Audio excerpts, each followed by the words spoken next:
All right, welcome back everyone to the latest episode of Deep Dive. Today we have a very special guest, of course, special yan, Sensei natin yan. Of course, I know that when it comes to our little podcast here, expectations are always high in a sense that it's gonna be balahura, it's gonna be analytically in depth, and of course, it's gonna be very kind and patriotic. So today we have with us the greatest Filipino sociologist. I want to say socialist. Walden Bello, Dr. Bello. Thank you very much. Thank you very much for joining us. Oh, happy to join you, Richard, anytime. Hmm. Obviously, as you can guess, we're going to talk about Donald Trump shortly. I want to talk about a lot of things, including Latin America, an area you're very, very familiar with. Last time I checked, your PhD dissertation was on Chile. Hmm. It was on Latin American politics and lessons for us. I want to talk to you about economics. Mahalaga yan dahil mukhang wala pa rin significant improvement, restructuring sa ating ekonomiya, and the Philippine economy is Hmm. down. Very worrying things, including the BPO industry is also now grappling with artificial intelligence. So, in short, the standard neoliberal approach is dead, zombie, except it's more zombie than dead. So, they have to do something about it. But before everything, Dr. Bello, Walden, let's talk about your recent piece on the the Game of Thrones showdown between the Dutertes and Marcoses. Is this just drama? Is this just trapo politics? Is this just a mini civil war? What is going on here, Walden? Or are we seeing essentially the symptoms of the breakdown in the trapo system of oligarchic, kunyari, democracy that we established after the fall of Marcos dictatorship? What is your fundamental read as the greatest sociologist among us in the Philippines? Well, first of all, I would just like to say that I'm not the greatest sociologist. Okay. I think On this that, show. You're the greatest okay. geologist on this show. Okay, let's just this afternoon. And I just wanted to say, since we're talking about social, that it's very sad that uh, uh, President Dodong Nemenso of the University of the Philippines passed away yesterday.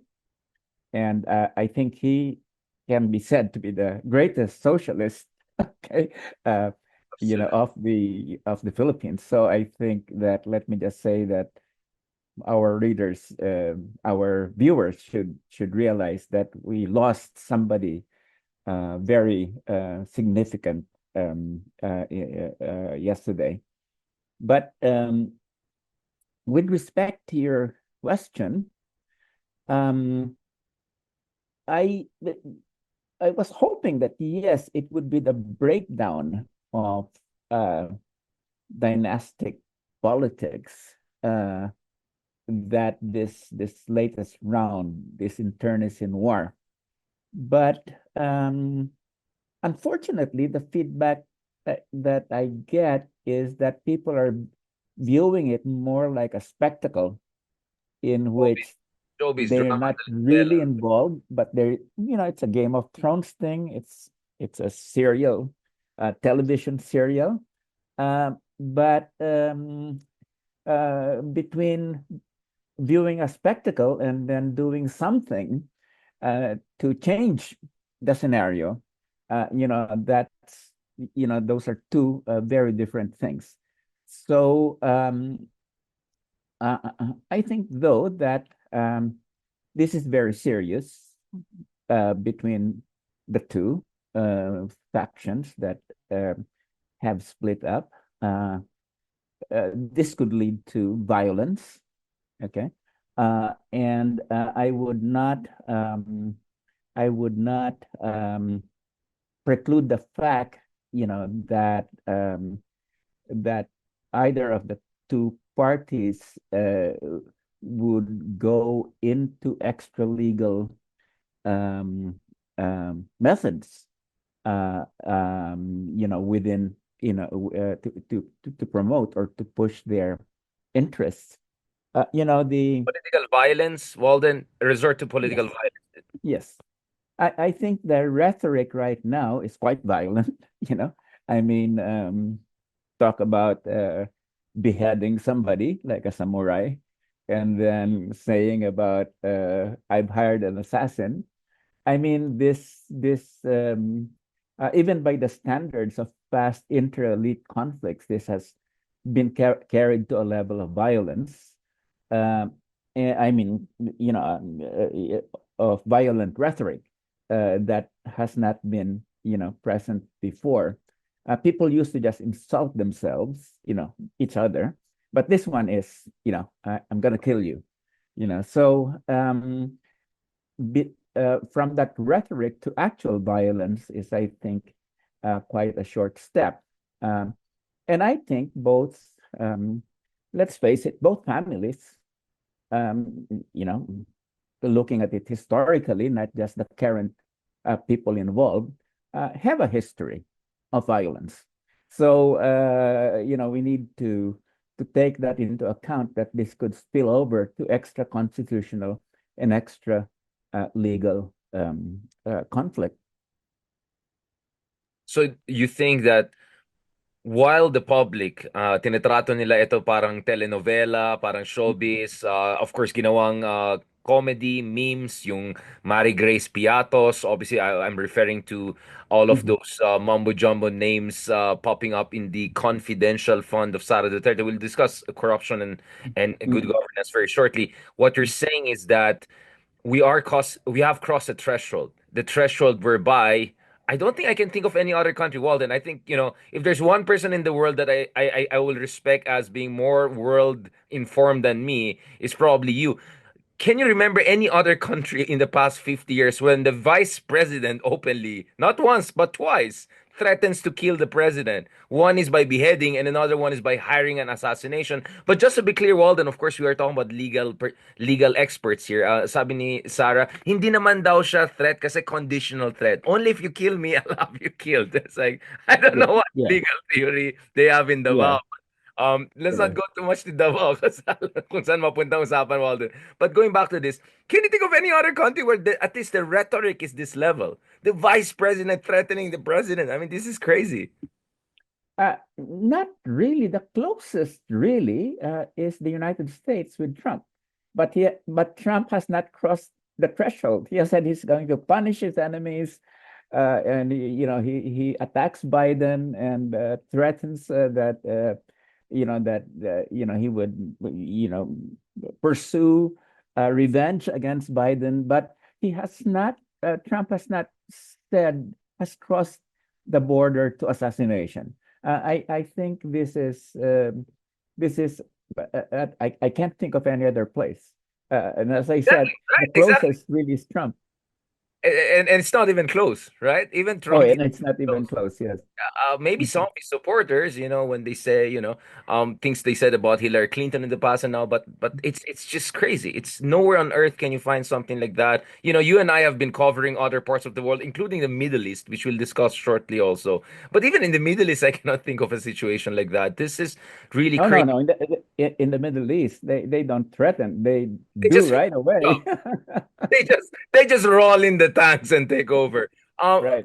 ibang level na OG yan. Well then, now let's go to the sociology of this to a certain degree. What you said kanina is, essentially sinabi mo is neither the Marcoses nor Dutertes are necessarily shy of using extra constitutional means for their political objectives. If people remember the Marcos Senior, who was accused of murdering a political rival, right? That ended Yeah.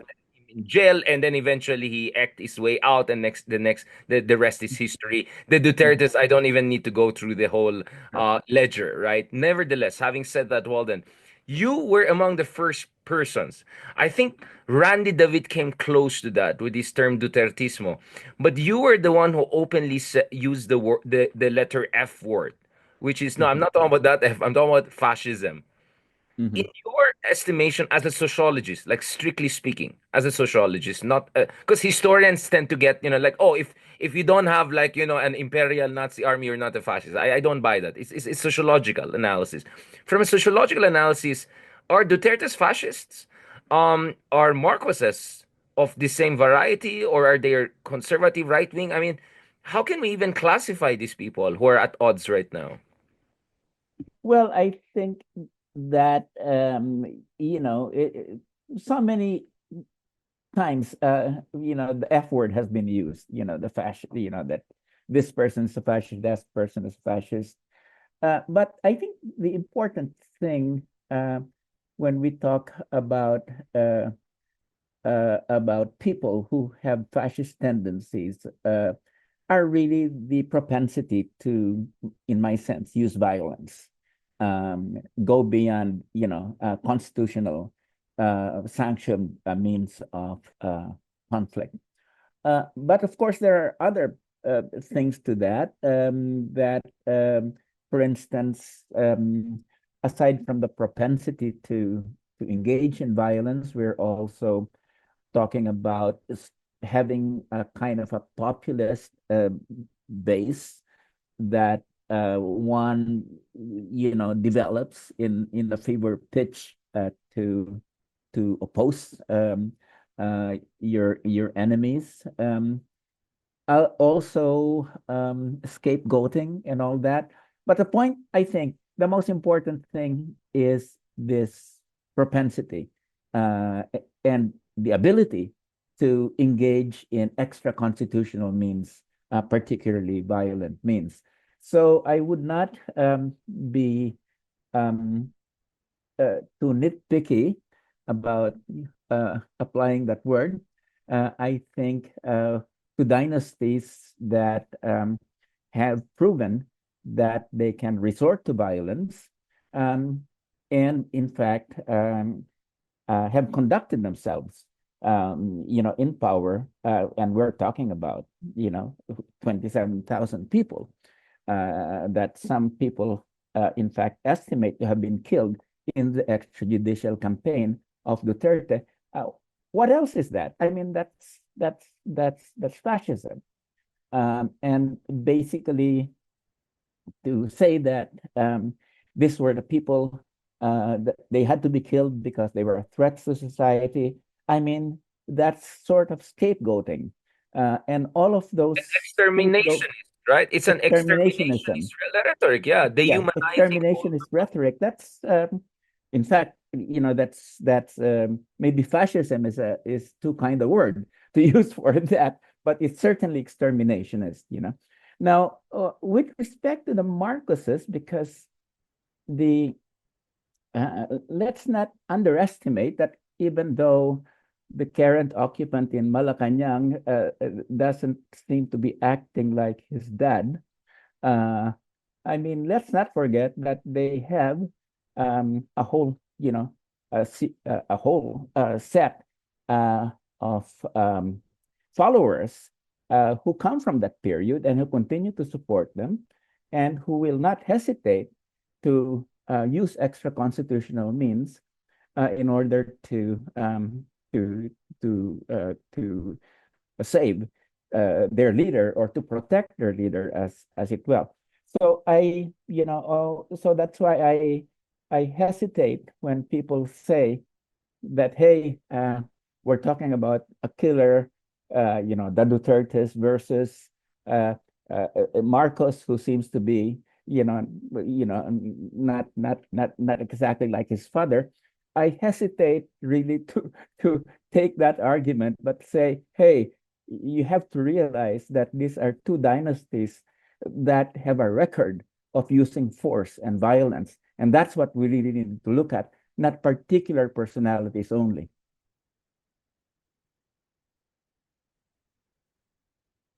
Thank you for clarifying that, Walden. Because the reason I'm asking this is, well, both of us have Ilocos Norte and Sur, at least in my case. You, Ilocos Norte, we went together to your ancestral home. Um, we have roots there. We know that it's very similar to essentially Sicily and southern Italy, if I can put it that way. Especially more Sure. us, even probably in Ilocos Sur more than Ilocos Norte. But anyway, it's not like wala tayong long established history of political violence. And obviously, it's just as bad, if not worse, in other parts of the country. The reason why I ask, whether the Dutertes can be classified as fascist is precisely what you were essentially rebutting preemptively. This argument out there that BBM is your essentially how should I put it? He's your template trapo, Yeah, during elections, some fireworks go here and there, not corrupt, not very, but the Dutertes are completely different, beast, right? So that's the argument. And the argument there is therefore the progressive opposition and all for all of the odious, the odiousness of the Marcoses should focus on the Dutertes first because they're the number one enemy of the Republic, something like that. So what you're saying, Walden, is despite the fact that the Dutertes perhaps are by far the most violent political dynasty we know on the record in contemporary Philippines, and looking at the track record of extrajudicial killings, you're saying that they're essentially morally equivalent and functionally equivalent, politically speaking. Therefore, there's no lesser evil here. That's what you're saying. Yeah, no, I really don't think there's a lesser evil there. I mean, I think we have two dynasties that have basically secured their positions, you know, principally through the use of force, uh, and easily shift from constitutional means to violent means. So my sense is, as I said, we really need to look at the record in a dynastic way, in a dynastic fashion. We're not just talking about one individual here, say Bongbong Marcos versus Sara Duterte.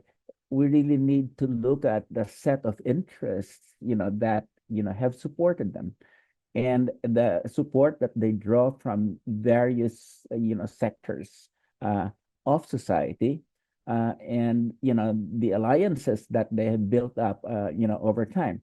So I would say that it shouldn't just be on the level of also that it shouldn't just be on the level of violence, but basically, is there really any real difference between these two dynasties in terms of the way, that they look at um, and behave, and the way that they extract, uh, y- you know, exploit the country. So basically, that's the more important thing is that these are two dynasties that basically are just out there for themselves and to exploit the country in order to be able to maintain and to um, um, um, strengthen their power for further exploitation. So neither the Dutertes nor the Marcoses ever had any vision that goes beyond expanding their you know their power. Well, what did we have during the election is precisely the lack of vision. Remember, they just, the only thing that they really promoted was unity, meaning the unity between the Dutertes and the Marcoses, the North and the South, to be able to exploit the country. So, that at least some of the other dynasties in the Philippines sometimes have had things or visions or rhetoric that go beyond their their particular interests, but these two really have not offered that. Um, and I'm not surprised, and I think many people are not surprised that if you have nothing to unite yourself except to share power, at some point you're going to in fact come into conflict because power sharing between two dynasties is always very ephemeral. At some point, one is going to want to get a bigger share than the other. And that's really what has happened in this case. Um, I remember one of the chief of staff of Trump, let's see, Priebus, the former Republican chief. He described the Trump cabinet as a zoo without fence, and said something like, "If you put a lion and a snake and a crocodile and all next to each other without fence, there would be blood." Is this what happened essentially, right? That you had two, notorious dynasties next to each other, brought together by narrow self-interest, and I'm sure you may agree with me. As soon as they realize there's no really competition or threat to them, meaning there's no, powerful opposition to check them or hold them accountable, they went at each other. So you see this fundamentally as a power struggle. Yes, it's fundamentally a power struggle, and I think it's now going to be more unpredictable, Richard, because the main guarantor of the security of the Marcoses was really the United States, and we had, and as I wrote in my article, the Biden was very close to Marcos, and Marcos basically gave Biden what he wanted, which was more military control, military bases in the Philippines. Now, basically, the subtext there was that it was Washington's endorsement, that really was the central thing that kept the Marcoses in power, because the Philippine military, as I said, is a creation of the United States. It's never going to go against the um, the wishes of the United States with respect to who to support. And Malacanang was being supported by Biden. Now that's what's happening now is that is questionable, if whether or not the Marcoses or Bongbong is going to enjoy the same level of support from Trump. And this is Why why would you I say think, that? Why would you say that? Trump was very. How is Imelda, my great friend? I mean, yeah, but that's Trump, Marco Rubio. I mean, some of the people who are gonna run his daily affairs. I don't know about Trump's brain. Once in a while he might say something crazy, but the people are gonna run it. Whether it's Hackseth, whether it's Marco Rubio, these are your traditional China hawks, right? And these are people who are gonna double down on countries like the Philippines as a kind of a spear of the as a tip of the spear pointing at China, isn't well, it? I basically this is, I think, where I would say we stand back a bit, because if you remember, Trump said, for instance, that he would not waste one American life on those rocks in the South China Sea. And Clarita Carlos again reminded his former boss about this. But I think what we need to see here is that uh, although Trump is very much engaged politically, I mean economically, I mean he's going to carry out the trade war vis-a-vis China, and carry out the technological war against China. I don't think that he's going to be essentially um, carry on the same kind of confrontational military confrontation of China that Biden has. Remember, in his first term, Trump was mainly engaged with economic confrontation with China. But the military confrontation was really the one that Biden introduced into the whole equation. And it's a very fluid situation, because Trump has been known to tell the South Koreans and the Japanese, that hey, they have to pay for their defense. It's not They cannot just automatically rely on the United States for that. And he's also told that to Taiwan. And so, what I'm just trying to say at this point is that we can make no assumptions about the Trump's Asia Pacific policy beyond, of course, that he's going to impose tariffs on everybody, including the Philippines. Okay, and not Even to that is not sure. I mean, maybe even that is not sure. Although I personally met the person who took over Lighthizer job. He is a Lighthizer protege, and we were in a forum last year, and I in front of everyone asked, should we de-risk also from Trump? Because Trump is as threatening as China. And the next thing he ends up as a treasury sorry, the trade yeah. representative. But going back to that, no. My point, Walden, is I agree with you that with Trump, really no one knows. I Oh, don't yeah. own brain knows what he's gonna do, right? So there's always gonna be this shadow of is he gonna cut the deal with China? I mean, is he gonna do some corrupt deal? My point is the best bet we have in terms of credible prognostication is to look at the composition of people who are going to occupy top positions of government in the Pentagon and State Department. And to be frank, Walden, I see continuity from Trump 1 to Biden 1 and Trump 2 more than rupture. I mean, my sense here is that they may be even more aggressive in pushing us to toe the line, just as much as we don't know what Trump himself will do. I'm talking about the team, the administration. In Yeah. fact, my worry is we'll be even more forced to go tough on the Taiwan question, to go tough on the South China Mhm. Sea question, and that we our room for maneuver will be further squeezed. But again, I understand what you're saying. What you're saying is that at least during Biden, there was this understanding that, you know, Marcos, don't worry. You're doing what we want. We're going to be with you. And I think that was very important for Marcos to feel Sure. confident, relaxed, and all. Mhm. Now, obviously, the other side of the equation, Walden, here is China. To what degree do you think that the Dutertes are a proxy of China or not? And are we seeing a double Cold War here? Duterte versus Marcos Cold War, not yet open civil war, and also how the U.S.-China Cold War is affecting that equation. Yes. Just but before we leave the China thing, I think Sure, sure. we just have to realize that there's a very strong isolationist base in the Make America Great Again, base that elected Trump to power. And that's something that Trump has to listen to. They don't want foreign adventures.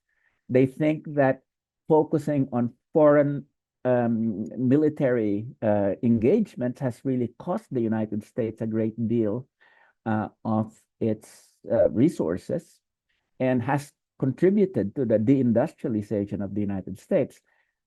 We're talking about okay. Look at what happened during the first Trump administration, Richard.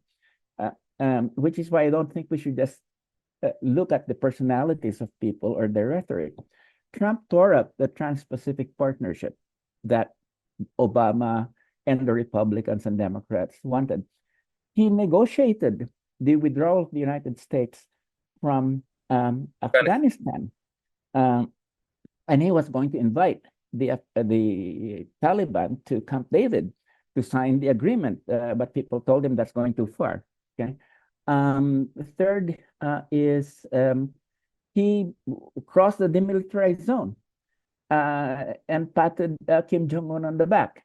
And I think what I'm trying to say here, there is a reason why in South Korea and Japan and not only them, but in NATO, there is a very real fear that we are facing, that they are facing, the Abandonment. United States is facing this, that they're facing disengagement from critical areas of the world. And my sense is that the rhetoric of people like Rubio around China will not necessarily uh, reflect what they will do under Trump, because let's face it, these people really, in terms of their political strength, really just comes from endorsement from Trump. They can easily just as change their rhetoric as to fit what Trump wants. And basically, I think we've got to realize here that there is a strong base represented by J.D. Vance, which is a very isolationist base that basically Tucker says, Carlson. hey, Also Tucker too Carlson. much. Yeah, and Yeah, also Tucker Carlson, I think, who played an yeah, important role to make sure yeah, JD Vance is there. There are a couple of people there. But I would also say JD yeah, Vance's former boss, people like Thiel, right, are very invested in the arms and defense industry. As we speak, they're sure. providing ammunitions to Israel's Mhm, operations last time I checked. mhm, Now, I sure. completely understand that uh, there is a kind of retrenchment, let's say, Mhm, sub movement within the MAGA movement, and it mhm, remains to be seen which faction comes on top. I'm just looking at the appointments. I'm looking at the imperial inertia. I'm just having a mhm, hard time seeing anyone short of Bernie Sanders doing a proper isolationism. My fear with Trump mhm, is that he's such a hodgepodge of, confused ideas that in mhm, the end of the day, maybe the more hawkish, because the way I see it, Walden, is this way. He wants to get out of Ukraine because Ukraine is not important to him. Rightly, he doesn't want to pick a war again in the Middle East, especially with a power like Iran, because my goodness, that will be horrific for everyone. But China is just such a China is just so successful technologically, militarily, everything that we see even in the American public, there is a recognition that China is emerging as a peer of America. And a part of me wonders, I mean, Walden, you know US more than me. You were educated there, you spent decades there. And part of me, I don't think Americans will ever accept not being number one, and that China is knocking at their door, or at least that's their perception. And in that sense, even a so-called isolationist America may not be involved in Ukraine or in Gaza or Lebanon or against Iran, but they cannot. I just don't see how they can ignore China, seeing how bipartisan the so-called China threat is. I mean, for me, it's not so-called, but obviously for progressives in general, it's much more so-called than real.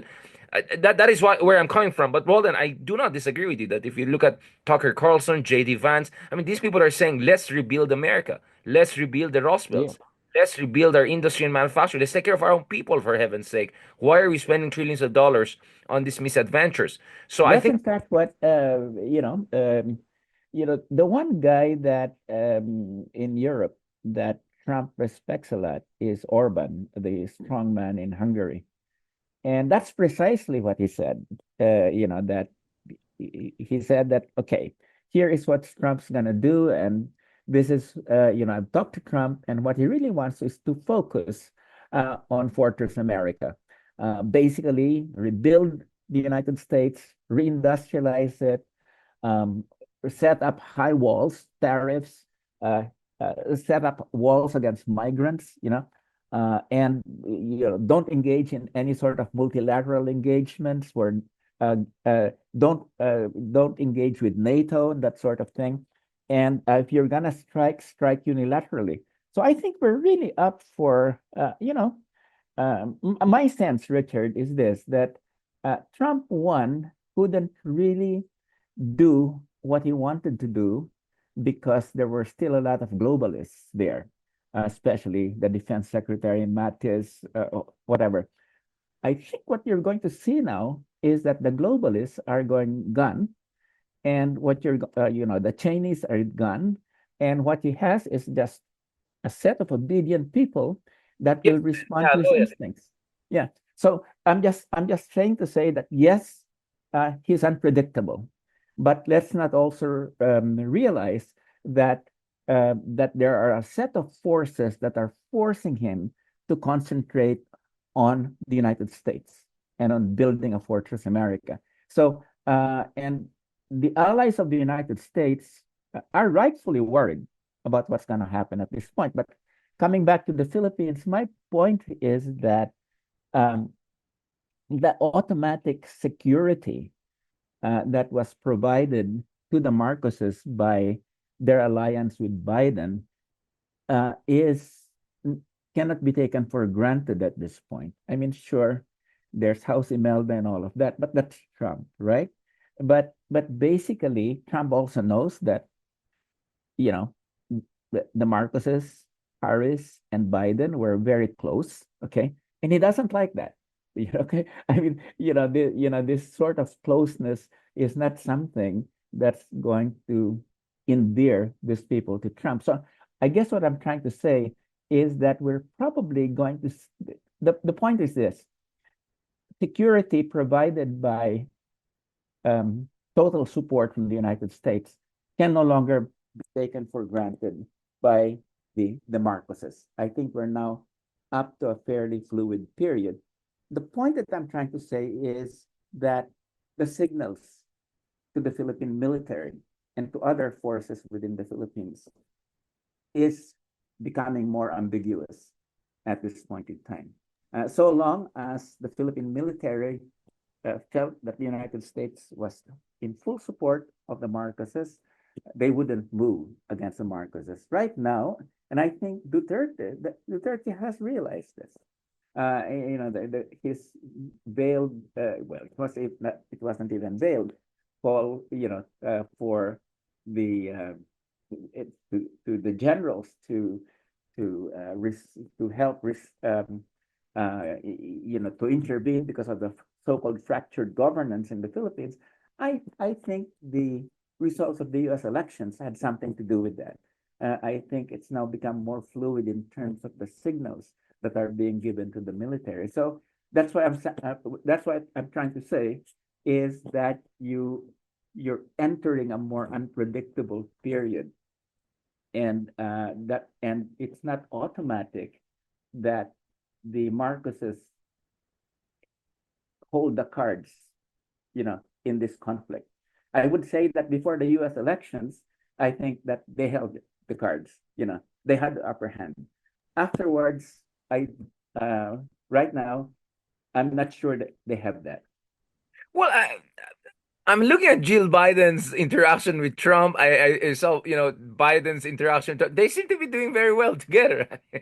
I think Biden is so pissed at being thrown under the bus, and maybe this Kamala loss after all is, you know, Yeah. politicians are politicians. All I can say is our fellow Ilocano BBM Walden. I don't think he will lack in schmoozing power. I think if there are OGs in schmoozing, it will be the Marcoses. So let's see how the Marcoses will schmooze and insinuate themselves into the Trump world. Let's see how things are going to move forward on that front. But I take your point that Trump is Trump, right? There could be rupture, there could be doubling down, and that Mhm. opening in itself creates some. No, the reason I'm telling this, Walden, is because the DDS, the Duterte supporters, are really banking on Trump rescuing Duterte. I don't know where that logic comes from, but their idea is that because Duterte is anti-globalist and Trump is anti-globalist, they essentially have a populist international. I don't know, maybe you can put Viktor Orban and all of that there. I generally find that ridiculous, but I do agree with you that that maybe Trump will throw everyone under the bus, and then that opens up possibilities. Now, Walden, what about the China side of this equation? How do you see the China hand? Because as powerful as the US is, China is also a very powerful country. I've been in different parts of the world, and even in Eastern Europe, they talk about China's influence there. I think China even has policing power in some of the Eastern European countries. Now, I'm not saying that they're crazy level US invading Mhm. countries. Thankfully, they're not there, or that is not there yet. But this is their region. This is what they consider as their backyard, and the Chinese are very influential in ASEAN and Southeast Asia. How do you see them? How do you see the China Duterte nexus? Well, I think that the Duterte will really play the China card here, and I think if it's but at the same time, they'll play it, but Xi Jinping will not necessarily support them. I think Xi Jinping is going to see this as a fluid period, and let's see what happens. I mean, he's a real politic kind of guy. But in terms of China, I think that the aim of the United States to be able to reindustrialize is facing a lot of difficulties at this point in time. And so basically, I would say that becoming number one economically is going to be a tough slug at this point. I mean, China now accounts for something like 28% of global GDP, and the United States is only about 14%. And although China is facing some economic difficulties at this point in time, nevertheless, the momentum is with them. And they've already made breakthroughs Trade, in right? terms of advanced tech. Sorry, you were referring to trade and manufacturing, right? Because as a share of global GDP, US is still number one at around. Yeah, no, no.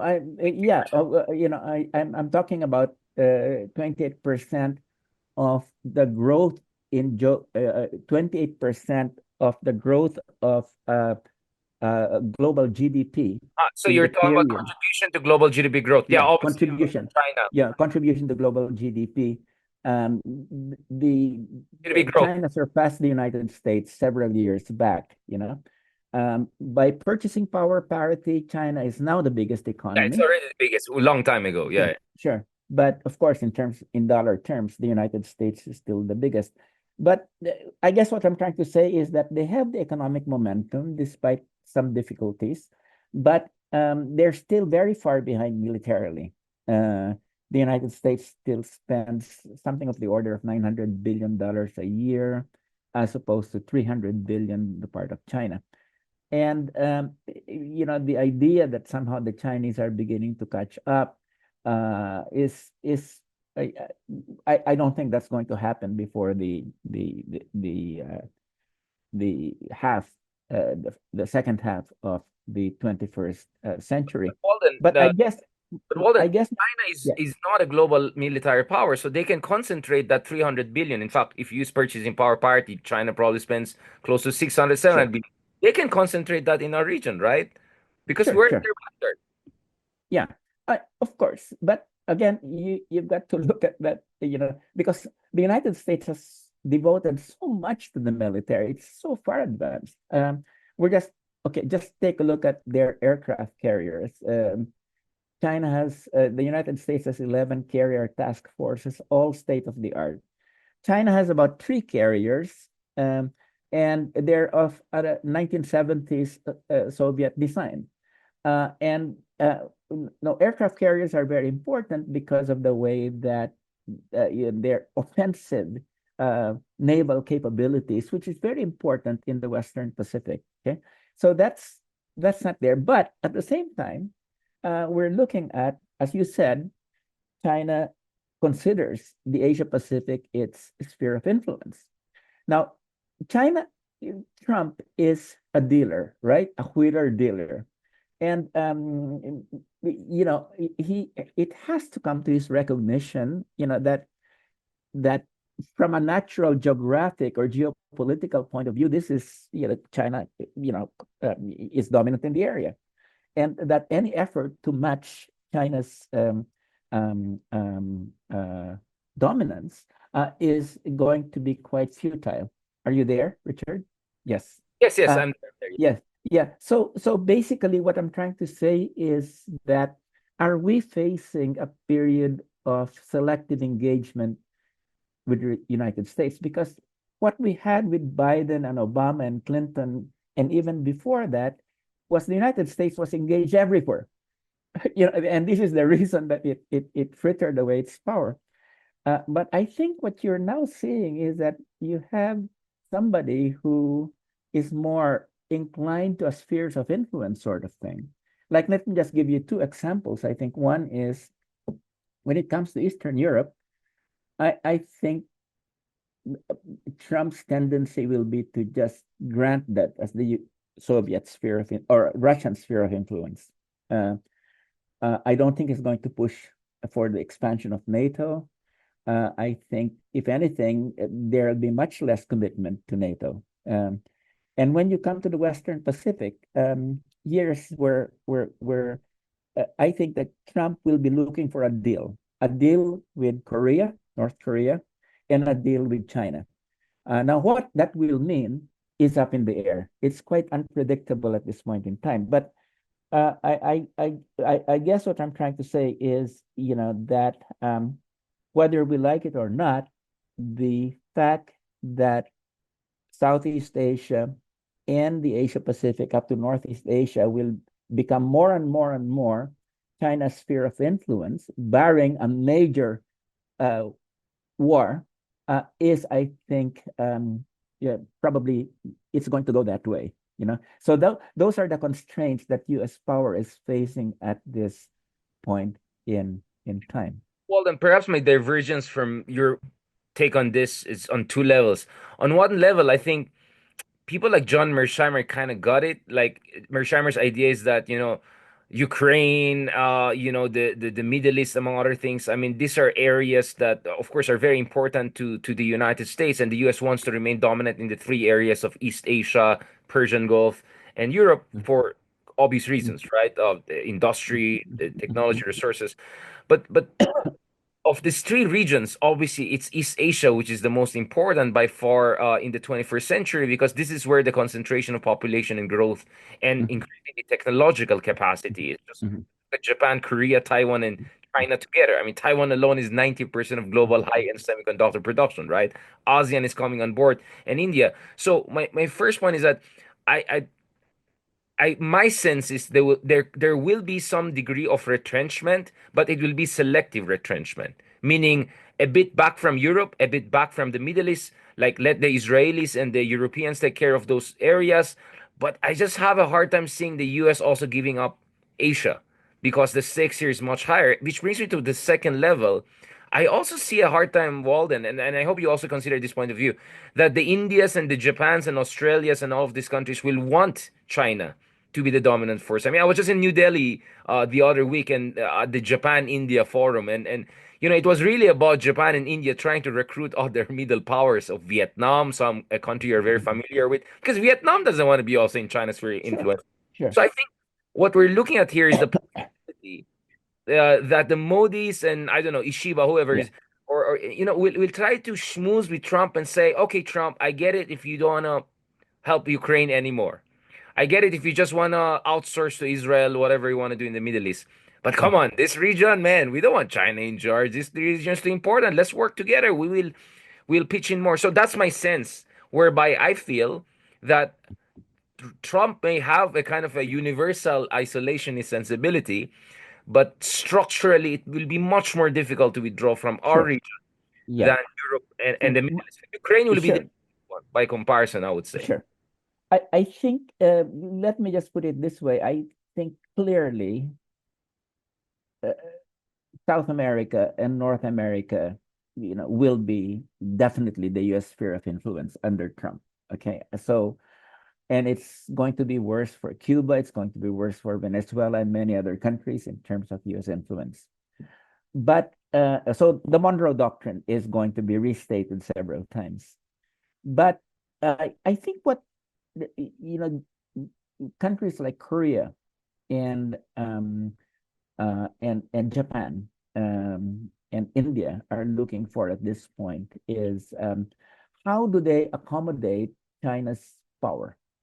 Um, if in fact, they cannot rely on the United States that much anymore. Because in fact, the key word that came out of the first Trump administration and what is coming out now is that he's unpredictable. You can't predict what he's gonna do. Yeah. So I think He's the signing of, predictably unpredictable. He's sure, predictable. sure. Well, just the signing of this Philippine Japan agreement, in terms of For the hosting last year. militaries, has a lot to do with Japan looking at, hey, what do we need at this point if the United States, can't be relied on? I mean, we have to rely on all these other powers. So I think what you will see is a politics of accommodation on the part of Korea, on the part of Japan, on the part of India, rather than a policy of confrontation with China. So at the level of the economics, I think the integration into China's economy is going to be faster than with respect to the politics or to the military. Okay. So, but nevertheless, the trend is going to be towards the natural, kind of dominance that has been geopolitically exerted by the Asian landmass, in this case, China, uh, in the region. So basically, I think that what we're seeing is going to be, although the United States under Trump will continue to have the rhetoric about being engaged in the region, that it will be, it will show what's the trend will be uh, increasing disengagement by the United States. Of course, this won't happen in a day, but nevertheless, I think this is going to be the trend with respect to the region. So that's why I think that we have to separate the rhetoric of Trump appointees uh, from the instincts, the isolationist instincts, and the isolationist base of Trump.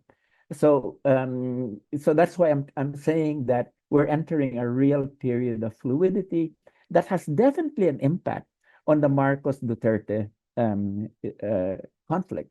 So yes, I grant that I think the Marcoses are now trying to find a way to be able to hook up with the Trump people, but um, how successful they will be in that, in terms of getting the same level of support that they got from Biden, I have serious doubts about that at this point in time, and that is the one that's giving the Duterte forces encouragement, not so much the idea that they're both populists, they're both fascists, they're both given to this tendency to whatever.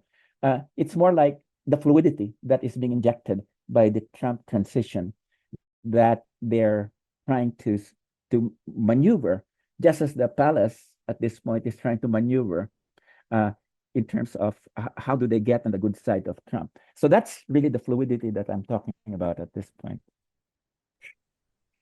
Yeah, indeed. I mean, I think many people are sensing an open here. That's what disruption brings, right? It brings a sense of possibility, right? And Mhm. it can obviously, cut both ways. Um, I'm still amazed at how much you believe Trump's ability to defy the industrial military complex in the United States. Don't you think that those guys who are invested in an anti-China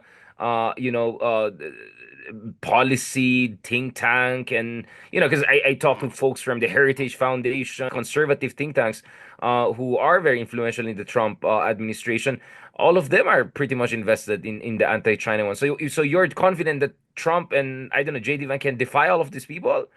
That the deep state will be defeated, if I can put it that way. I mean, they're not even deep state, but I'm just putting it in a catch-all phrase. Well, remember that Trump eh,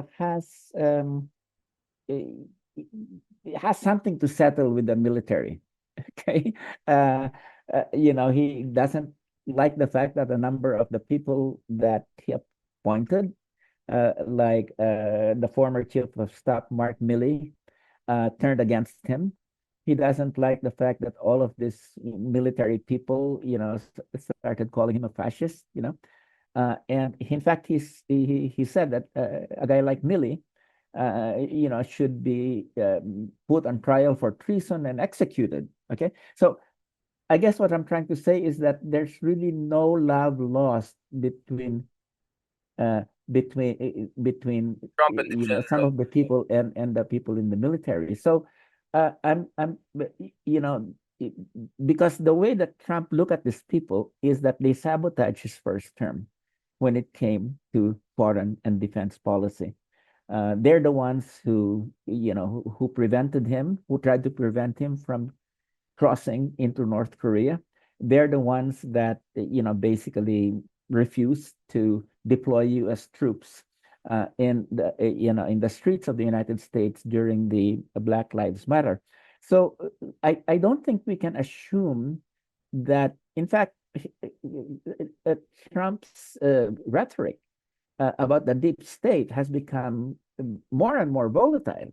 Okay, so I guess I'm trying to say here that we should not expect that the people like Vance and Trump, in terms of who they listen to, will necessarily kowtow to the defense establishment. So, people used to say that Trump's foreign policy had in his first term was irrational, illogical, etc., etc.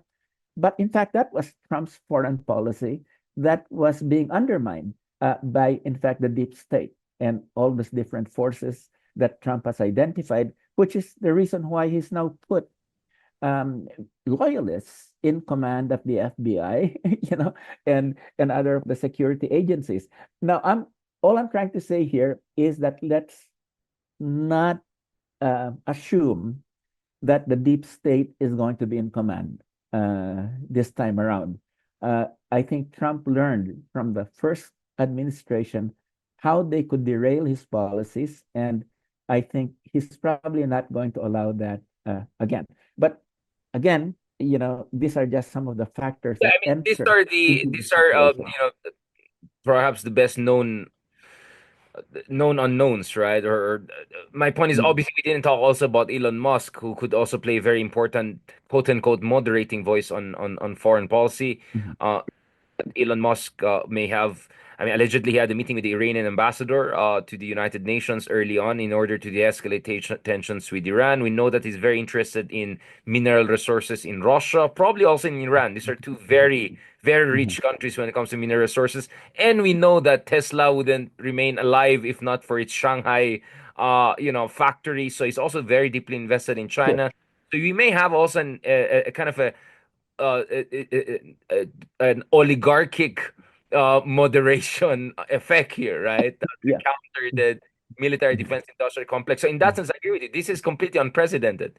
We never had the richest man in the world, right, having such a voice in a new government, and that person also invested in the escalating tensions with the three major adversaries of the United States, Sure. Russia, Iran, and China. So the Elon factor is very big here. Although then Yeah. again, well, then we saw what happened with Steve Bannon, right? If you overshadow Trump, you may not last long. Sure. So let's say kung Yeah. ma-unity din sila.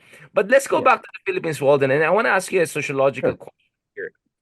You know, people say one reason why Marcos Jr. is, perhaps you have a different reading, but one reason why he's very diffident or very, I would say, hesitant to take on the Dutertes, despite everything, is that he's scared that certain religious groups will mobilize in behalf of the Dutertes. At least one of those religious groups semi indirectly implied that they will mobilize or more if Sara is impeached, right? Um, what is your read of this involvement of these religious groups? Do you think that could contribute to civil strife? Because as we speak, Catholic Church related civil societies are involved, I think, at least in two out of three impeachment complaints versus Sara Mhm. Duterte. As a sociologist, how do you see that perspective? You know, the role of religious institutions in shaping Philippine politics and how that plays into the Duterte Marcos strife. Well, I I think that as we've seen, in the case of Kibuloy, okay, that that that particular religious group, while it might have suffered certain setbacks, continues to be quite influential. Okay, and they have um, boots on the ground, to use a military term. Okay, and there are other religious groups that could also play that role in evangelical sectors. Vis-a-vis the Catholic Church, which has been mainly involved in terms of the liberal side of things. Okay, um, so I I I would say that they can play an important role, but I doubt whether very much they could play the decisive role. For instance, I very much doubt if they'll be able to bring people together in an EDSA type, EDSA 2 or EDSA 3 type of mobilization. I and maybe the reason that they're really hesitating to really push through with that is because they're not sure of their numbers. So I would say that in terms of the conflicts, between the Dutertes and the Marcoses, it's not so much the religious groups, but really the alliances within the elites, the dynastic alliances, the family alliances, and the institutions, the bureaucracy, but in particular the military. And so we need to do a sociology of the Philippine military at this point in time, because certainly I think, sure, I think in the 6 years that he was president, Duterte cultivated a lot of the top generals and the top officials of the Philippine military. Um, and the military under Marcos used to be basically Ilocano run, right? But I don't think that the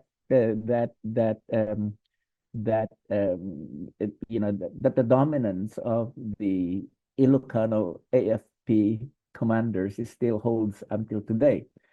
It might, there might be some appointees that are, in fact, still very much in the um, loyalty to Marcos tradition Well, of, ang meron yata Ilocanos but based in Davao and Mindanao. Like it's like we had sure, like sa Secretary Lorenzana, Ilocano but yeah, Bukidnon. And it's like yeah, some of those yeah. hybrid versions. So right, that kind of stuff. So I guess that loyalties, I believe, have become more diffuse than during the Marcos Senior era.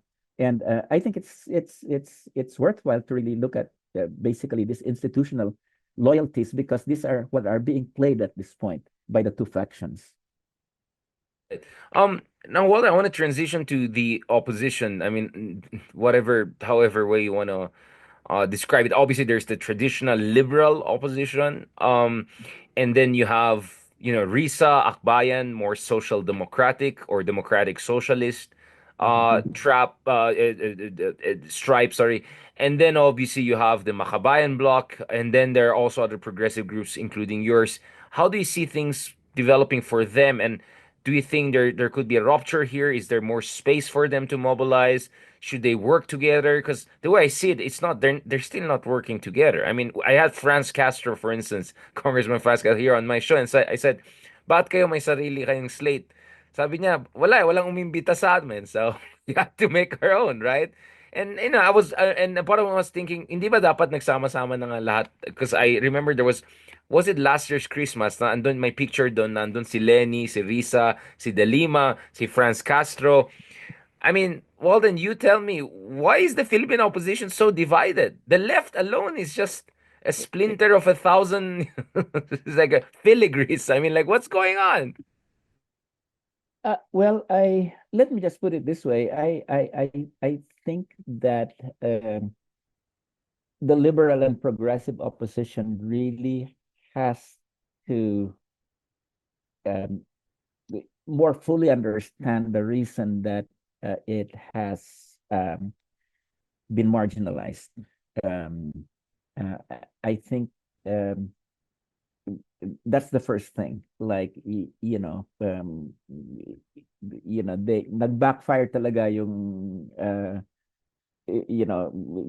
during the 2016 elections, the way that the liberals had painted themselves as what they call the gente decente, as opposed to the equivalent of what Hillary Clinton called the deplorables, right? In the Philippines, that really backfired. Basically, what we saw was in fact a populist embrace by lower class, middle class Filipinos of the kind of politics, populist politics that was being promoted by Duterte. And I think why have the big question is, why have Filipinos, in fact, um, moved away from this espousal of traditional liberal values like due process, okay? Uh, and um, uh, good governance, no? Kasi these are good governance, due process, anti-corruption. This is what the yellow, the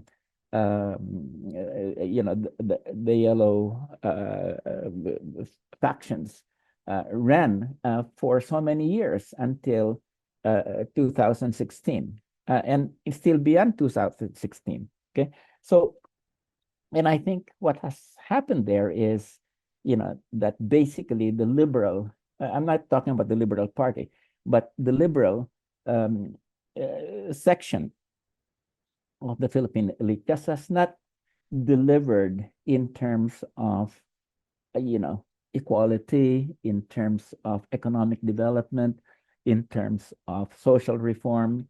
There was a lot of talk about that, but never really delivered. And I think that's why people turned to the Marcoses and to the Dutertes I in want to push on 2000, that, Walden, no, because obviously, 2022. Right. yeah. So let's first talk about the liberals before we talk about progressives. Yeah. So obviously here we are all students of Antonio Gramsci, right? And the whole folks in Italy who were very critical of the liberal state that gave independence to Italy and some modicum of democratic representation, but there was no fundamental change in the political economy, modes of Mhm. production, and empowerment of the vast majority of masses in Italy. So when I read Gramsci, which I'm doing again, apparently Mhm. it's not only me, even Giorgio Meloni of Italy, the new fascists are also reading Gramsci, is this critic of the limitations of the liberal state, right? So the Edzo revolution created not a revolutionary state, not a progressive, but created liberal state. So what you're saying, the problem with the liberals is that the emphasis was on decorum, the emphasis was on procedurality, formal constitutionality, and most importantly, political rights like freedom of expression, Sure. assembly, etc. Mhm. But no fundamental focus on changing conditions of living, working conditions, income, wages, distribution. And I think that is one of the reasons, if not the main reason, that they find themselves so marginalized. Well, yeah, it's not, I guess that there was a hypocrisy factor because it did say that it was going to address these issues, corruption, agrarian reform, wealth inequality, but it did not deliver. So I think I think it's not so much that they did not promise in these areas, but they did not in fact deliver. So I think it was the Why didn't they combination. deliver? Because my argument is maybe because they don't believe fundamentally in social justice. Because if you really believe in social justice in an economic sense, you would put in the work. I just felt they never put enough work. Just No, look at land reform issue, definitely. right? No, definitely. And I just wanted to say here that uh, I was part of the alliance with the Liberal Party back in 2009 to 2015. And we were pushing for agrarian reform that we really needed to complete it. But, it was, the Aquino administration, basically did not back us up. And it was we were pushing for a new agrarian reform law, and that was not there at all. But that's one thing. The other thing is that they just completely bought the neoliberal line about the way that the Philippines should become more market oriented, et cetera, et cetera, et cetera. Completely sort of revamped the Philippine state so that it became one of the most neoliberal states in the world. And I think the combination of lack of commitment to social justice and buying neoliberalism, the buy into neoliberalism sort of created this sense among people that they were not really being affected by any sort of positive reforms by this liberal administration. So that when Duterte came along and the Marcoses came along a second time, they were ready for the message that the yellows have not delivered and trust us. Right. I mean, obviously, the hypocrisy is the human part, but for me, I think there's an ideological deficiency with Sure, liberalism per sure. se. I mean, Yeah, it's guaranteed there's a rot there. The rot there, yeah, the blindness to the massive transformation you need on these socioeconomic fronts. sure, I won't go as definitely. far as saying changing modes of production. That would be a bit too Marxist. But even from a social democratic standpoint, I see huge deficiencies there. Now, obviously, Walden, you made a perfect transition to the final part of our conversation. Let's talk about economics, right? Because I think many of the in the Philippines, when it comes to political sentiments and culture, can be understood by economics, right? Um,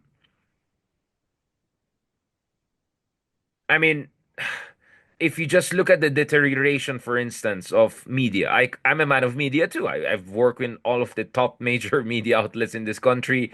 Um, a lot of that is driven by the dynamics of capitalism, right? Sure. And the fact that now you have social media and influencers competing for eyeballs, it has created even more challenges for media. I look at the education sector. Both of us have been part of that. We have both taught at the top universities in this country. Again, you see the new liberalization of universities, that your value as an academic is your, I don't know, Google Scholar citation. It's like how many Scopus, whatever, ISI, you know what I'm Mhm. saying? Things that, the Sure. Hannah Arendt would have laughed at if she Mhm. faced that 50, 60 years ago.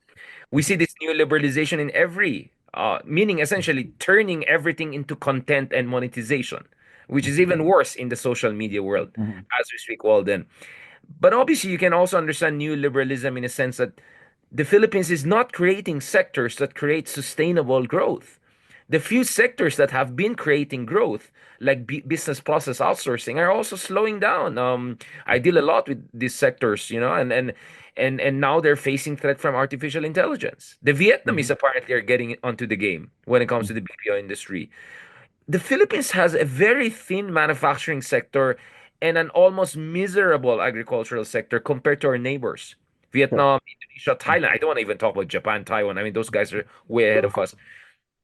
Why do you think Walden has our country so bought into this really self-defeating neoliberal package? A package that is being rejected in the heart of neoliberalism, i.e., the United States, right? I mean, in the US, everyone talks about industrial policy, made in America, bringing back manufacturing. In the Sure. Philippines, how many economists do you know, Alden? Legit, like credible economists who say those things. The few economists out there who have a voice, well, then it's the same BS, right? Oh, just, be nice, good governance, follow. They have Mhm. nothing new to say. What the heck is going on, Walden? What is the sociology of economics in the Philippines and technocracy in the Philippines? Why are we in this mess? Well, there are a number of factors that I try to address in my writings at this point in time. I think that some extent, um, um, the fight against the Marcos regime, the Marcos senior regime, was sort of, um, you know, carried out in the name of we have to break up monopolies, we have to break up cronyism, we have to break up this unhealthy links between business and the state. And the Marcos regime sort of represented that. And part of part of the spearhead of the fight against the corruption of the Marcos regime was precisely that, we had to break up government because government and business linkages under Marcos was, had created corruption. So there was that aspect of it. The other aspect of it, of course, is that we had the World Bank and the IMF that basically approached the whole thing in the Philippines as here is an opportunity for total neoliberal reform, and they got their opportunity, which is just it's this is what we'll do with respect to tariffs. This is what we'll do with respect to agriculture and industry, and basically you had very little opposition over there because a lot of the people Yun that nga, were in that's what I want to economic. understand, Walden. Bakit Yeah, sobrang pliant, sobrang willingly complicit yung ating technocratic elite while we see resistance because in other countries? Argentina is of because course the most dramatic one. because on the one hand, the pressure of the World Bank and the IMF was very great, but on the other hand, many of our technocrats were educated in American universities like Harvard, the University of Chicago, et cetera, where economics was identified with neoliberalism, so that when they came back, it was like they were implementing God's plan. Okay. Uh, and what has happened is that they did not have the pragmatism of our neighbors, because our neighbors like Thailand, Malaysia, and others, they basically said, okay, let's have free market reform, but they actually did not practice what they preached. It was They more actually performative, right? Yeah, Yeah, yeah, yeah. We're performative. gonna Yeah, recreate it all. let's Yeah. be pragmatic. Let's not bring down tariffs. Let's. The important thing was they wanted to preserve their industry and their agriculture. What we had in the Philippines is, as you were very right, we had a doctrinaire, technocratic class that basically believed in neoliberalism and applied it with a vengeance, beginning with the Aquino administration, but especially during the Ramos administration. And it was had the support of the World Bank, IMF, and the World Trade Organization. So the problem right now is that even industrial policy, which would involve a lot of creative state involvement, is something that they don't understand. because it does not fit into their paradigm of change. So now have a very conservative technocracy. The UP School of Economics really must be abolished because it's really just producing the same kind of neoliberal There thinking. are my neighbors in Asia. Like you don't Yeah, attack our yeah. neighbors. I'm kidding. And in fact, during my speech on, if you were there, Richard, you heard my speech when I was awarded the Right. Amnesty International Human Rights Defender Award. I said that we really need people like Silito Habito and all of these neoliberals to be tried by to be Now you're tried just attacking like my Michel neighbor on my Cambisu and others. neighbor's page. No, just kidding. Yeah. Like, well, then So you're really basically, in trouble here. yeah, but basically what I was trying to say is that they're just as much problem as human rights violators when you have them helping destroy the manufacturing base of the country, the agricultural base of the country, and leaving Filipinos with no other choice but to migrate to other countries. I mean, if you were, if an ordinary Filipino know what's wrong, okay? Manufacturing is dead, agriculture is dying, services are very weak at this point in time. The only place to go is abroad. That's an economy, that's a basket case. But our economists don't see it that way. They would want more and more free market at this point in time. Absolutely don't get the state involved in the economy in a productive way. And I think this is part of the problem. We have not learned what other people have learned in Malaysia, in Thailand, and others, which is that we must have very pragmatic economics that really concentrates on building up our manufacturing, industrial, and agricultural capacity and goes beyond the doctrine of free trade and free markets. This is what we lack at this point in time. And this is why, until we have this intellectual revolution, it's we're headed down to more and more economic marginalization. Richard, the image that I use is uh, Right.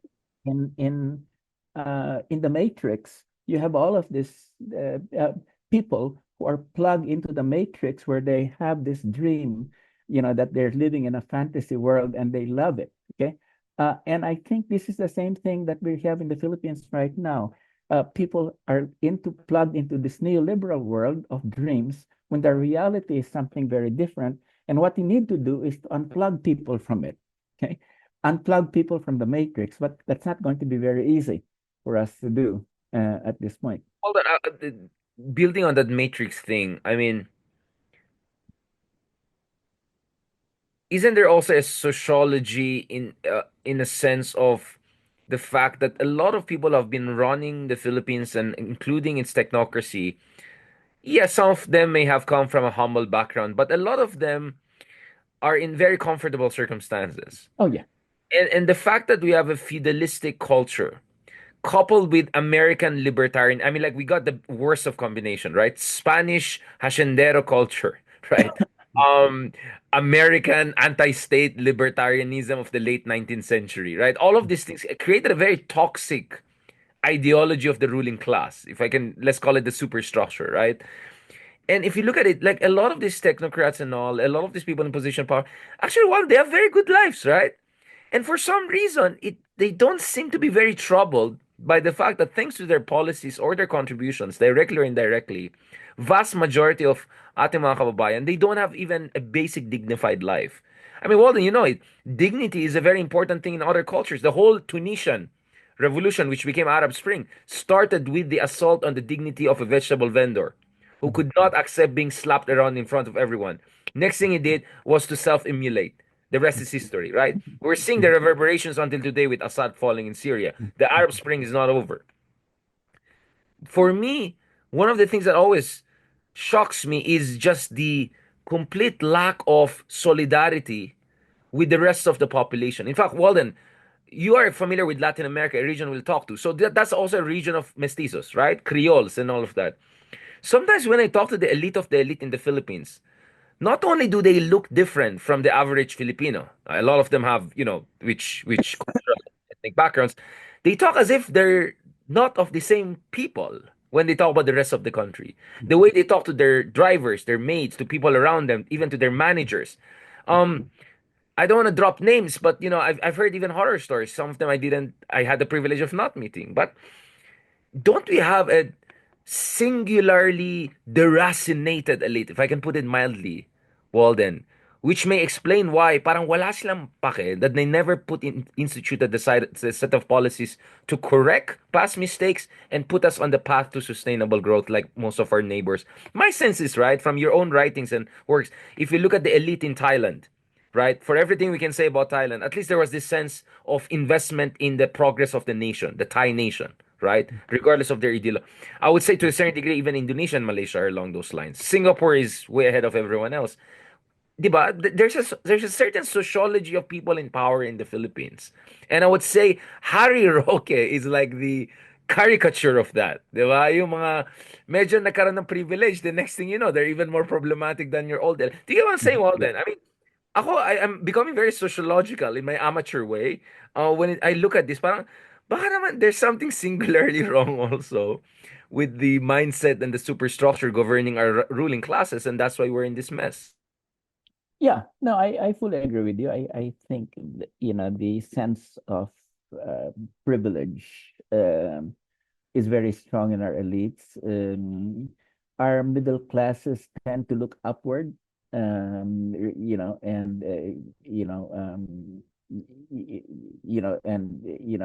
have adopt the same disdain towards the lower classes that our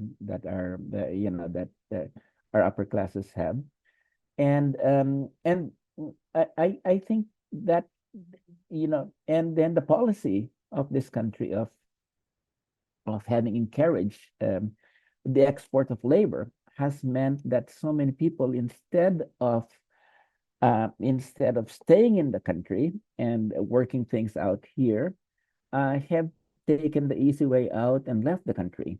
Where many of the people who are leaving, from a whole range of classes, are among, the best of of our people, with professional skills, and others, as well as, our workers. So my sense is, that the policy of labor export as a mechanism for absorbing labor abroad has had very detrimental sociological and cultural consequences. Uh, because basically, when Filipinos are educated from primary grade on, they see themselves as really attaining skills so that they can apply these skills abroad. Okay. So, like, the destination point that is drilled into them from the very beginning is that Vocational their and mate. OFW, yeah, very vocational Yeah, and very. yeah, right. And I think that's part of the problem too. But I think that you're definitely right. That the biggest problem really lies in an elite that basically is floating out there and doesn't realize that it has a duty to the rest of the country. But then that's not that much different from other countries, which just means that, and maybe this is another topic, is that um, progressives really, really need to get their act together to realize why have how can we turn these things around so that we can promote progressive economics, progressive politics, and a progressive culture. And so that's why I think that this is not going to last. I think what's happening right now is, in fact, that people realize that this dynastic warfare that's happening is, just uh, taking the country further and further down, and that at some point people realize that, hey, they really have to do something about changing the basic political and economic structure of this country, as well as the political and cultural attitude. So my sense is that right now people are looking at the dynastic conflict between the Marcoses and Duterte as a spectacle, but it's not going to be always that way. At some point, people will realize that, hey, why should we take sides between these two when they represent the same corrupt politics? So I think that day will come. I'm confident in our people that that day will come. Well, then, obviously, the last point here is again, Yeah, sure. what must be done? Let's go very Herzen. I won't say Lenin, baka ma-detect tayo. Herzen who started, and then I mean, what must be what should be done? Kasi the way I look at it, Walden, is well, we're comfortable with this at this between the two of us, and I hope the rest of our audience are appreciating what's happening here. Essentially, we have this hegemonic bloc, right, in the Philippines, right, which not only Sure. controls the commanding heights of the economy, which is not only in bed with the global superpower, although that is kind of up for grabs, as we discussed a while ago extensively, but they have also overseen the creation of these whole systems, right, Althusserian systems, in fact, whereby essentially citizens are not empowered to fully realize their rights as citizens, right? And you have this whole popular culture that constantly reinforces essentially, a sense of fatalism. Or worse, a sense of i-popcorn na lang natin yan. Let's just see how the house burning down and see it as an entertainment. When in fact, what we're seeing is tragic. It's a tragedy what's happening to our country. It's Mhm. absolutely a tragedy. It's a mockery of our country, what's happening. How can we fight back against that? Well, then, because obviously it has to be on multiple front. You and I keep on talking about at least industrial policy and trade policy. We have to fix that. But that's just one technocratic fix. Mhm. We Mhm. need a cultural and educational pushback too, right? Yes, definitely. Critical thinking that Mhm. allows our citizens to be truly citizens in the Mhm. full sense of the word, not just a bunch of people to be recalled every 2 to 4 years for elections. Sure. Because our citizens are only citizens during election time, right? That's how they're treated by the elite. Mhm. I know this is a long conversation, Walden, but I just want people to understand where you and I are coming from. I think the reason I'm saying this, Walden, is people watch my vlogs and me and Ronald and all we make fun and all of that. But I think people have to realize we are serious people here.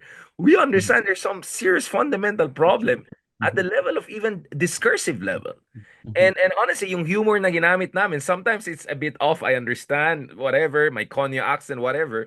But I hope people understand it's so hard to figure out what is the counter hegemonic bloc we can create to give this country a chance to make our Mhm. citizens full citizens, Walden. And and Mhm. and I'll tell you what, again, this is not because I'm absolutely thankful to having had people like you in my life, Walden. Obviously, as people can see, we don't agree on a number of issues, probably on the whole US-China company. We have divergence of thoughts. But in terms of moral clarity of what we need para sa ating mga kababayan, what rights they deserve, the egalitarian system we deserve, what is a true democracy. I've been really privileged to have cross paths with people like you, Walden, and believe me, this I'm sure there are so many people way better than me, right, who have also been touched by the progressive values that you have passed down. Again, this in spite of our disagreement on certain geopolitical issues, among other things. But Walden, I want to ask you, Sensei, how can we create that counter hegemonic block to help people really embrace critical thinking? And obviously, this podcasting and vlog is a small part of that. Well, I think you put your finger right into what is needed is how do we create this counter-hegemonic, multi-level, multi-pronged block. I mean, we, uh, and I think part of it is really throwing challenges to the elites. For instance, around let's get a debate going about neoliberalism and bring people into it and bring ordinary people into it, ordinary students into it that, you know, let's talk about industrial policy. Let's talk about, culture and movies and the state of democracy. What is democracy all about? Because right now, uh, people are definitely disillusioned if they think that democracy is just going to the polls every 3 years, because that's the way that they've been uh, taught, and this has been institutionalized. I think that we really need a real democratic revolution. Let's bring democracy and its essence back to the people from the kind of corrupt electoralism that we have at this point in time. Now, of course, we cannot, I mean, we have to engage in elections, but we have to raise the level. And this is where progressives and liberals at this point in time, while, in this coming 2025 elections, the most important thing they can do is to get the level of discussion beyond just this question of mudslinging in terms of you're corrupt, they're corrupt, they're corrupt, they're corrupt, and bringing this back to really, what do we mean by people's power? What do we mean by empowerment? So if we can get in various fora that kind of discussion going, then it can develop some kind of a momentum. And I think that's why I said earlier, that this dynastic war might just be the tipping point for people who said, oh my God, what is this really what democracy is all about? Having these two factions fight each other for power.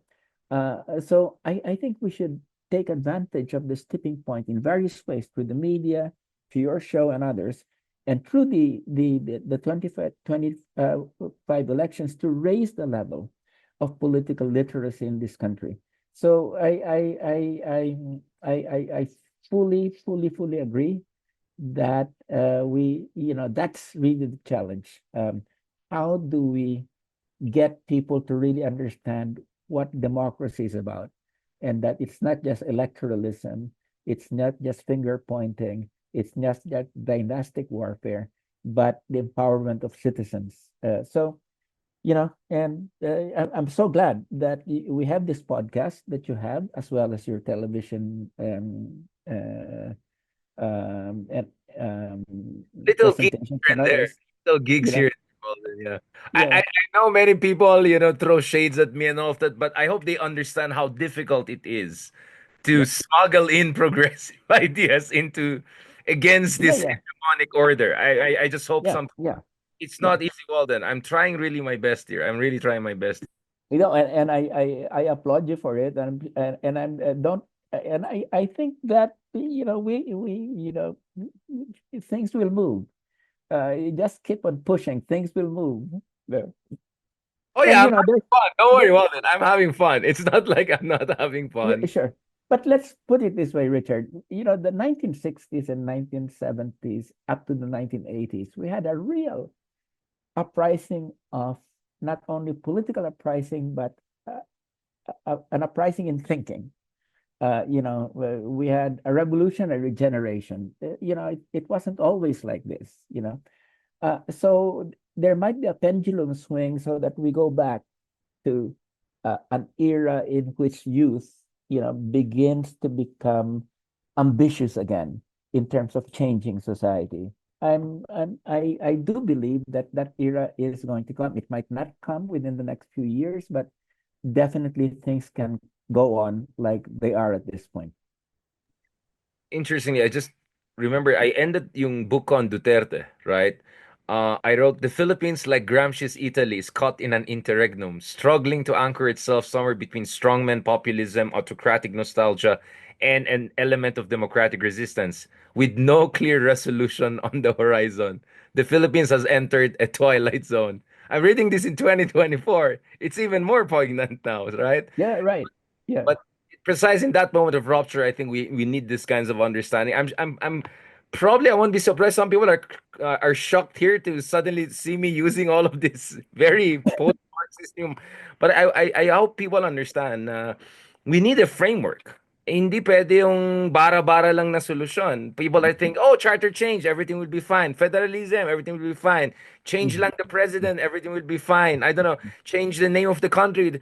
No, it's a complicated Sure. thing because the whole system has a problem, and we Mhm. need systematic change, Mhm. and we need to do it, obviously, Walden, in a non-violent, in a pluralistic and participatory manner. One of the things I respect about your works, Walden, is your constant emphasis on participatory democracy, meaning hindi mo kailangan ng PhD or professor or Englishero or whatever para magkaroon ka Sure. ng boses pagdating sa self-governance, no? Pagdating sa issue ng, participatory budgeting, for instance, right? I mean, this is really one of the things I appreciate. Walden, I know you're tired. This was a long conversation. It came late in the day. Hopefully, this is just the beginning of a series of conversation we want to have because next year is going to be elections in the Philippines. Next year is going to be a second Trump. So please take care of yourself, Walden. Stay strong. You are a great inspiration to a lot of people. And I like it that we're disagreeing and people can see that, a sensei and a student can disagree and do it in a very respectful manner. But absolutely, we're on the same page, Walden, when it comes to industrial policy and the bankruptcy of the Philippine technocracy, to be honest about it. Kaya ang dami natin, alam mo, Walden, ang dami ko mga haters dahil kay Ronald. Dinagdagan mo pa yung mga haters ko from economic side. Parang, ang dami ko ng Yeah. kalaman. But it is what it is. Well, the more the more hate mail you get, that means you're doing something right. So I'm basically Richard. I've had so many people that have hated me, but we're still here. But we've also have gained people who have come to our side, and I would imagine that. We just keep on trying. Sabi nga nila, parang kanyan, we keep on rolling the boulder uphill. And at some point, we're going to get to the hill. Sisyphus will get to the hill, and the boulder won't keep on rolling down anymore. Yeah, hopefully we go from Greek to something different, more Scandinavian. Like we Yeah, right, Viking it to the right. other side. Enough of this big tragedy. Salamat, Walden, and looking forward to talk to you soon. Yeah, I know you're not a particular religious person, so all I'm gonna say is have a lovely time with your beloved ones in these vacations, yeah. and advance Happy New Year, and God willing, inshallah, catch up with you soon. Yes, and let me just end also, Richard, that I think many people probably know him, but many people have not heard about him. But maybe they should also look into the life of the person who departed yesterday, Yeah. Dodong Manso, because he was really an inspirational figure, precisely promoting paradigms and perspectives that are very important for our people. Yes, actually, well, maybe we should do a search that talks about Dodong Nimenzo's Yeah. legacy, including talking to his widow, Princess. Uh, Yes. Yes. he spent time with the other week. Maybe I'll ask, is Ronald a credible person to talk about these issues? Yeah, Is of course. Ro- yeah, because it looks like every time I talk to a progressive, parang sige na nga si Ronald.